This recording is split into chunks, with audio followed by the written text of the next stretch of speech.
Blend કરીશું.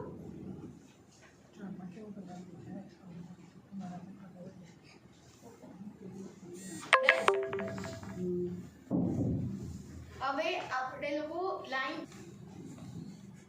જો હું બ્લેન્ડ સાથે મૂકું છું ને લો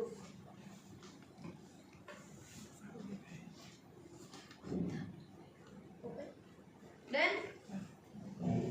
મારો કલર વચ્ચેથી સ્ટાર્ટ થાય પછી ઇનરમાં જાય પછી આઉટરમાં જાય પણ અહીંયા જાય છે આ સાઈડ બંને સાઈડ હેડ ઓફ નોઝ અડે છે નથી અડતું. તમે ઓલવેઝ આઈ શેડોઝ આપણે કરીએ ને તો આઈ શેડો અહીંયાથી આમ જે આપણી ક્રીઝ લાઈન છે એ ક્રીઝ લાઈન પર લઈશું. લો ઇન્ટેન્સ વધી ગયો આ સાઈડ ને આ સાઈડની આઈસમાં. હા મેં શું કર્યું પહેલાં જે કલર લીધો તે છેક ઉપર સુધી બ્લેન્ડ કર્યો છે. હવે જે કલર લીધો છે મેં જસ્ટ ક્રીઝ લાઈન પર બ્લેન્ડ કર્યું છે.